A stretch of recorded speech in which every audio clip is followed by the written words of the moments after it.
우리는 인생을 살면서 포기하고 싶을 때가 많이 있습니다. 실제로 중요한 일을 중간에 포기한 적이 여러 번 있습니다. 다 내려놓고 그만두고 싶을 때가 있습니다.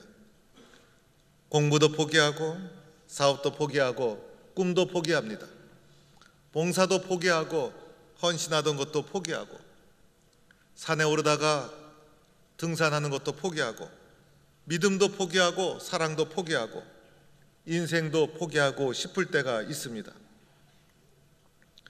그러나 포기하면 아무것도 이룰 수 없다는 것을 우리는 기억해야 합니다. 오늘 말씀에 나오는 호세아 예언자, 포기하지 않은 하나님의 사랑을 우리에게 보여줍니다. 호세아 예언자는 사랑의 예언자로 불리어지는 예언자이고 북이스라엘에서 태어나 북이스라엘에서 예언 활동을 한 예언자입니다. 이스라엘은 사울과 다윗과 솔로몬으로 이어지는 통일 왕국 시대가 이스라엘의 전성기였습니다. 그런데 솔로몬 이후에 나라가 북이스라엘과 남유다로 분열됩니다. 특별히 그 중에서 북이스라엘은 어렵고 힘든 역사를 반복해 가다가 여로보암 2세라는 왕이 통치할 때 가장 전성기를 이루게 됩니다. 여로보암 2세는 자그마치 40년 동안 통치했습니다. 솔로몬의 버금가는 전성기를 이루었다는 왕이었습니다. 정치가 안정되니 경제가 부흥하고 그리고 온 나라에 경제적 풍요가 넘치게 됩니다. 영토도 솔로몬 시대에 버금가는 영토를 회복합니다. 자그마치 40년 동안 여로보암 2세가 나라를 통치했고 북이스라엘 역사의 가장 번성했던 시대를 여로보암 2세가 통치했던 시대라 말하고 있습니다. 여로보암 2세가 죽자 그의 아들 스가랴가 왕을 이어받습니다. 그런데 불과 6개월 만에 쿠데타가 일어나 죽고 맙니다. 이때부터 북이스라엘이 극심한 혼란에 빠집니다. 스가랴를 죽이고 왕이 된 살롬이라는 사람, 한 달 만에 또 암살당합니다. 살롬을 죽이고 왕이 된 사람 무나햄이라는 사람이었어요. 잔인한 사람이었고 바알 숭배자였어요. 10년 동안 통치를 합니다. 그리고 나서 그의 아들에게 왕권을 물려주는데 그 아들이 2년 만에 암살당합니다. 반복되는 정치적 불안으로 인하여 나라가 하락하기 시작합니다. 경제가 무너지고 영적으로 무질서해지고 마침내 나라가 쇠락의 길을 걸어가다가 회복하지 못하고 722년 아수르에 의해서 멸망을 당하게 됩니다. 호세아 예언자는 여로보암 2세의 말기 때부터 나라가 어떻게 기울어 가는가를 지켜본 예언자였어요. 극심한 혼란 가운데 나라가 망해가는 것을 보면서 너무나 안타까운 심정을 가지고 하나님께 돌아오라고 호소한 사랑의 예언자가 바로 호세아 예언자였다는 것입니다. 예언자는 히브리어로 나비라는 발음을 하게 됩니다. 우리나라 발음으로 읽다 보면 재밌는 발언이 있죠. 중국어나 러시아나 일본어 보면 우리나라 발음으로 이렇게 읽다 보면 재밌는 발음이 있어요. 히브리어 발음 그대로 하게 되면 나비, 헐헐 날아다니는 나비를 말하는 것이 아니에요. 그냥 나비라고 읽혀지는 그런 의미예요. 그 뜻은 대언자라는 뜻입니다. 대언자는 대신 말한다는 것이죠. 하나님이 말하고자 하는 것을 예언자가 대신 그 백성들에게 말을 전달해 주는 거예요. 그런데 대언자가 되기 위해서 먼저 거쳐야 될 과정이 있죠. 먼저 자신이 하나님의 말씀을 받지 않으면 전할 수가 없는 거예요. 하나님의 말씀을 받는 과정, 소명을 받는 과정. 그래서 모든 예언자는 소명받는 과정이 있었어요. 이사야는 성전에서 하나님의 임재를 가득한 것을 경험하고 숯불로 입술이 정화되는 과정을 겪었고, 그리고 모든 예언자는 하나님의 말씀을 받는 과정을 거쳐서 견딜 수 없는 심정이 되어서 하나님의 입이 되어서 말씀을 세상 속에 증거하는 대언자의 역할을 감당하게 됩니다. 그런데 호세아는 하나님의 말씀을 받는 과정이 생략되어 있어요. 하나님의 임재를 경험하는 과정이 오늘 말씀 1장에 보면 생략되어 있어요. 곧바로 하나님께서 호세에게 말씀해 주시고 그 말씀을 받아서 몸으로 순종하는 모습을 보여줍니다. 하나님께서 호세에게 명령해 주신 것이 무엇이었습니까? 너는 가서 음란한 여자를 아내로 맞이하여 음란한 자식을 낳으라. 받아들이기 힘든 당황스러운 명령을 해주셨다는 거예요. 결혼이라는 것은 순결이 기초인데 음란한 여인을 아내로 맞이하는 것, 순종하기 어려운 것이죠. 그런데 이 순종하기 어려운 것을 호세에게 명령해 주셔서 호세로 하여금 음란한 여자를 맞이해서 음란한 자녀를 낳으라 말할 수 없는 명령을 주님께서 해 주셨다는 거예요. 호세아는 하나님의 명령에 순종해서 음란한 여인 고멜을 맞이합니다. 이 고멜은 이방의 신전의 창기였다는 거예요. 그 당시 이방의 신전은 바알 종교, 그래서 바알 신전에는 창기가 많았고 미동두도 많았는데 그들의 성적 모티브를 통해서 풍요와 풍성을 약속하는 이방 종교, 그 신전에 있었던 창기로 전해지고 있어요. 고멜을 아내로 맞이해서 아들을 낳게 됩니다. 그런데 그 아들의 이름을 하나님이 개입하셔서 이스르엘이라시라는 거예요. 이름 짓는 거 중요하죠.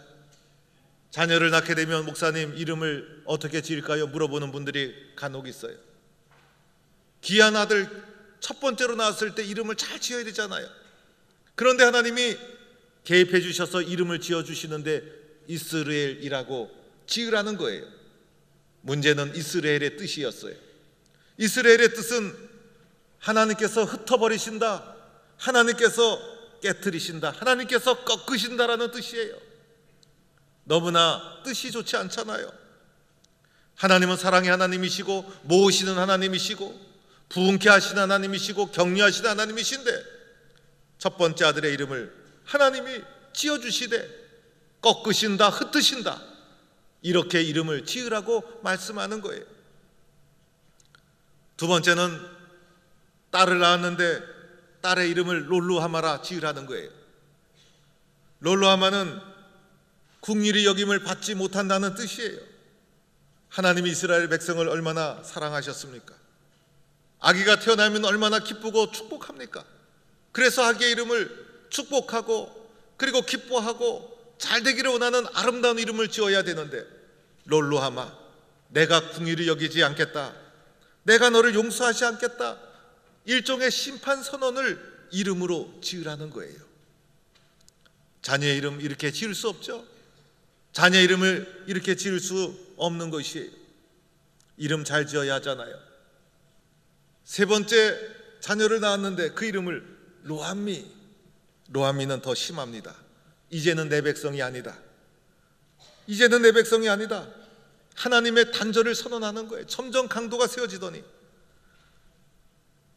이스라엘은 이제 내 백성이 아니다, 너와 나는 관계가 없다, 하나님의 단절을 선언하고 있다는 거예요. 여러분, 우리가 믿는 하나님 어떤 분이시죠? 사랑의 하나님이시요, 용서의 하나님이시요, 긍휼히 여겨주시는 하나님이시요, 나의 삶 속에 다가오셔서 나를 격려해 주시고 인도해 주시는 친밀하신 하나님, 사랑의 끝이 없으신 하나님, 이렇게 하나님을 내가 믿고 느끼고 살아왔는데 그럴 때가 있어요. 어느 날부턴가 하나님이 느껴지지 않고 어느 날부턴가 나를 바라보시는 하나님의 눈길이 사랑의 눈길이 아니라 염려하는 눈길, 섭섭해하는 눈길, 안타까워하시는 하나님의 모습이 느껴질 때가 있어요. 그럴 때는 나에게 문제가 있는 거예요. 아, 내가 뭔가 잘못하고 있구나. 하나님과의 친밀함이 없어져 버린 거예요. 하나님과의 관계가 깨어진 거예요. 그럴 때는 나 자신을 돌아보며 회개하고 잘못한 것을 발견하고 하나님께 돌아올 수 있는 계기로 삼아야 되는 거예요. 오늘 호세아 예언자를 통해서 하나님은 엄청난 심판의 선언을 하고 있다는 거예요. 예언자가 세상에 하나님의 말씀을 대언하는 방법은 먼저는 말로 전하는 것이 있죠. 그래서 여호와께서 말씀하시느니라, 하나님께서 지금 말씀하시느니라, 회개하라 라고 하면서 하나님의 말씀을 입으로 증거하는 거예요. 입으로 증거하는 거 참 중요하죠. 그런데 또 한 가지 방법이 있어요. 그것은 행위로, 삶으로 증거하는 거예요. 오늘 헤세야 예언자가 고멜과 결혼을 하고 자녀의 이름을 이렇게 짓고 하나님이 그렇게 명령하시고 그렇게 삶을 살고 무엇을 말합니까? 호세아 예언자가 정신적으로 이상이 있어서 그런 것이 아니라는 거예요. 자신의 삶으로, 자신의 행동으로 하나님이 우리에게 선포하고자 하는 메시지를 전해주고 있는 거예요. 행동으로, 삶으로 보여주고 있다는 거예요. 호세아 스스로가 하나님의 명령에 순종해서 음란한 여인을 아내로 맞이합니다. 자녀의 이름을 이렇게 짓습니다. 얼마나 고통스러웠겠어요. 이 고통을 통해서 나를 바라보시는 하나님의 마음, 이스라엘을 바라보시는 하나님의 마음, 그 안타까운 마음, 하나님의 자녀임에도 불구하고 하나님을 멀리 떠나 안타까워하시는, 괴로워하시는 하나님의 괴로운 마음을 우리들에게 전달해주고 있다는 것입니다. 호세아가 이러한 고통을 감수하는 이유가 있었죠. 오늘 2절 말씀해 보니 이 나라가 여호와를 떠나서 크게 음란함이니라. 이스라엘 백성이 하나님의 계약의 백성임에도 불구하고 하나님을 떠나서 크게 음란했기 때문에 하나님의 그 괴로운 마음, 안타까운 마음을 호세아가 말씀에 순종해서 몸으로, 삶으로 우리들에게 보여주고 있다는 것입니다. 우리가 알다시피 하나님과 이스라엘은 특별한 계획의 관계였어요. 하나님은 그들의 남편이 되고 이스라엘은 그들의 아내가 되고 언약을 체결한 특별한 관계. 남편과 아내처럼 하나님과 이스라엘은 언약의 관계였다는 거예요. 그런데 어느 날 이스라엘이 그 언약을 파기하게 됩니다. 특히 가나안 땅에 정착해 살면서 언약을 파기하고 하나님을 믿지 않고 내가 하나님의 자녀라는 사실, 언약의 백성이라는 사실을 부정합니다. 가나안 땅에 정착하면서 그들을 유혹했던 가장 큰 세력은 바알 종교였어요. 바알 신은 비를 주관하는 신이었어요. 가나안 땅에 정착하면서 그들의 생업의 가장 중요한 것은 농업이었어요. 농업에서 결정적인 것은 비였어요. 비를 주관하는 신이 바알 신이라고 믿었다는 것이에요. 농산물의 풍성을 약속하는 것은 바알 신이었다는 거예요. 다산의 신이며 풍요의 신이었어요. 야훼 하나님은 광야길을 인도해 주신 하나님이셨죠. 가나안 땅에 정착한 그들에게 그들이 살아가기 위해서 필요했던 것은 다산과 풍요였어요. 하나님을 떠나기 시작합니다. 바알 종교를 받아들이기 시작합니다. 바알 종교를 숭배하기 시작하고 하나님에 대한 신앙이 변질됩니다. 하나님을 찾지 않습니다. 하나님과의 맺은 계약을 잊어버리게 됩니다. 이렇게 하나님을 떠나 다른 신을 섬긴 것을 하나님은 영적인 간음이라 부르고 있는 것이에요. 이 영적인 간음을 행한 이스라엘을 향하여 하나님의 마음이 얼마나 괴로웠는지, 하나님의 마음이 얼마나 고통스러웠는지 호세아 예언자를 통해서 온몸으로 그들에게 보여주고 있다는 것입니다. 오늘 내가 예수를 믿는다는 것은 하나님과의 계약 관계에 들어가 있다는 거예요. 내가 예수를 믿는다는 것은 단순히 믿는다 이게 아니에요. 예수를 믿음으로 말미암아 나와 하나님과의 관계는 마치 하나님과 이스라엘의 관계처럼 예수님을 통해서 계약의 관계에 들어가 있는 거예요. 여호와 하나님은 나의 하나님이 되시고 나는 하나님의 백성입니다. 하나님은 나를 책임져 주시고 나는 하나님만 믿고 살겠습니다. 예수님 안에서 예수님의 십자가의 사건을 나를 위한 구원의 사건으로 받아들인 나는 이제 나와 하나님과의 관계가 계약의 관계에 들어가게 되었다는 것입니다. 이제 우리는 하나님의 말씀에 순종하고 하나님께 기도하고 하나님께 묻고 하나님께 의뢰하고 창조주 하나님을 경배하고 나는 하나님의 자녀라는 사실을 고백하고 말씀에 따라 순종하며 하나님의 뜻에 따라 살아가는 것이 우리들이 해야 될 소중한 사명이에요. 그런데 어느 날부턴가 말씀을 잊어버리고 말씀의 소중함을 망각하고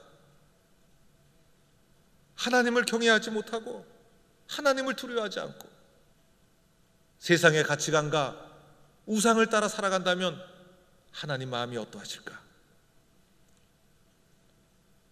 호세아 시대에는 바알 신앙이 하나님 신앙을 변질시키는 가장 큰 위험한 적이었어요. 초대교회 때는 영지주의, 유대주의, 헬라 철학이 가장 위험한 사상이었어요. 오늘날엔 더 복잡해졌죠.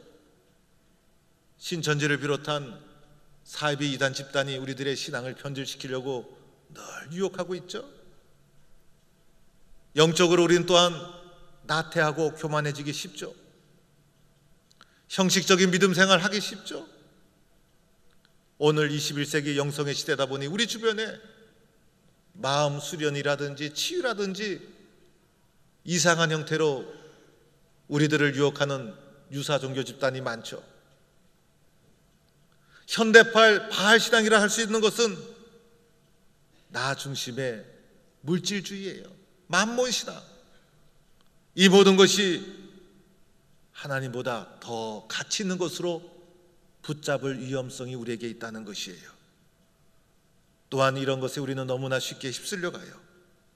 나의 신앙은 성경적인 신앙인가? 나의 신앙은 성경적인 신앙인가? 하나님 보시기에 나는 어떠한가? 하나님과 나와 계약의 백성임에도 불구하고 그 계약에 나는 신실하게 지켜나가고 있는가? 오늘 이스라엘을 향해서 너는 더 이상 내 자식이 아니다, 로함미라는 이름을 지을 정도로 단절을 선언하시는 하나님의 마음이 얼마나 고통스러웠을까?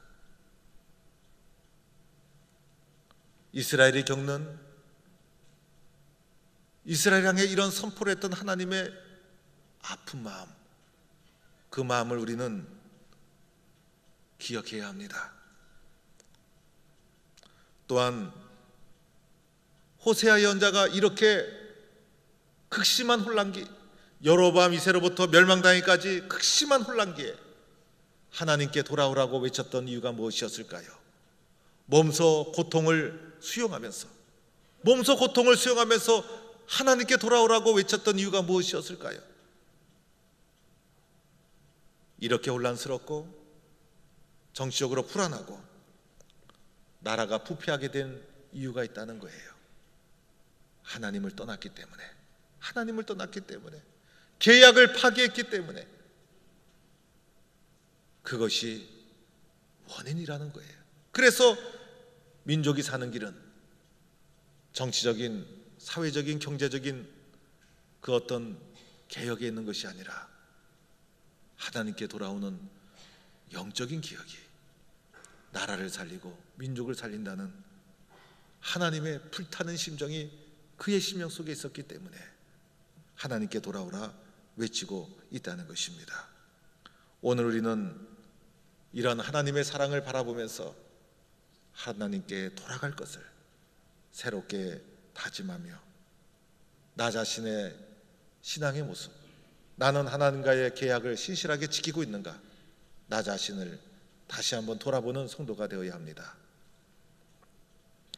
오늘 말씀을 계속 보다 보면 마지막 10절 말씀에 호세아의 말씀이 반전이 됩니다.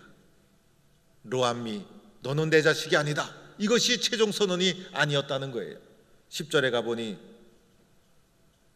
호세아의 말씀이 반전이 되면서 심판에서 도리어 회복으로 선언이 되고 있습니다.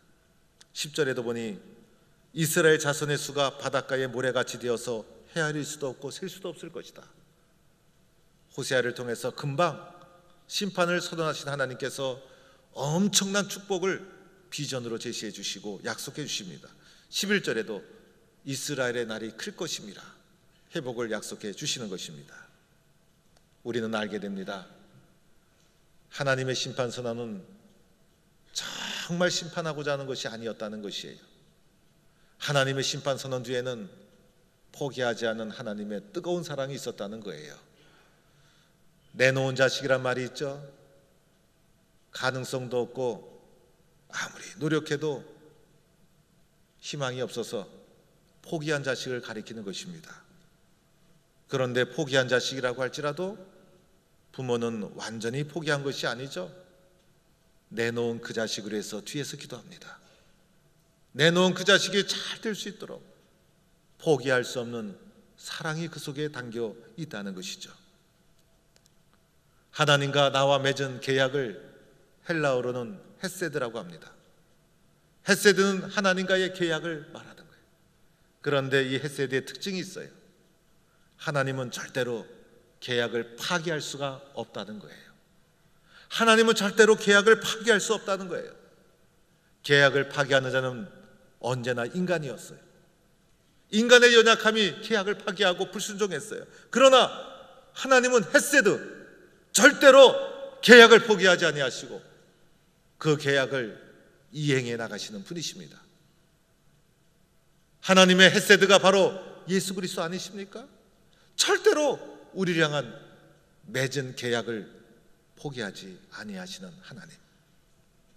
아무리 내가 하나님을 떠났을지라도 하나님은 나를 포기하지 않아요. 심지어 내가 하나님을 포기했을지라도 하나님은 나를 포기하지 않아요. 때로는 하나님이 나에게 책망을 주시고 광야에 훈련을 시키고 고난을 통해서 우리의 신앙을 단련시키고 그럴 수도 있어요. 그러나 하나님의 특징, 절대로 예수 그리스도 안에서 우리와 맺은 계약을 절대로 하나님은 파기하지 않는다는 것입니다. 나를 절대로 포기하지 않는 하나님. 내가 아무리 잘못하고 하나님을 떠났을지라도 절대로 포기하지 않은 헤세드의 하나님, 포기할 수 없는 하나님의 사랑. 이 사랑 때문에 나 또한 나를 포기할 수가 없는 것입니다. 나를 포기하지 않는 하나님 사랑 때문에 나도 하나님을 포기할 수가 없다는 것입니다. 이 포기할 수 없는 헤세드의 하나님, 포기하지 않은 하나님의 사랑. 아무리 힘들고 어려워도 오늘 이 순간 하나님은 나를 절대로 포기하지 아니하신다는 사실을 바라보면서 그 포기하지 않은 하나님의 사랑 때문에 나 또한 하나님을 포기할 수 없습니다. 나를 포기할 수 없습니다.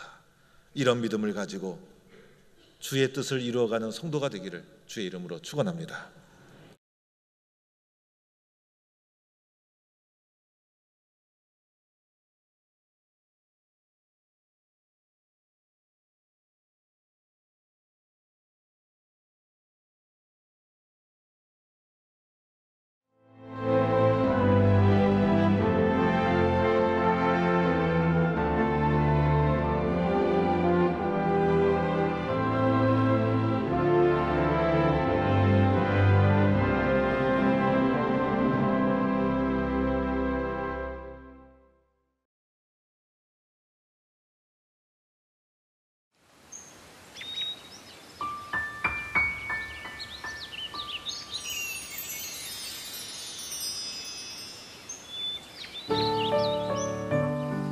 생명을 살리는 방송 CBS TV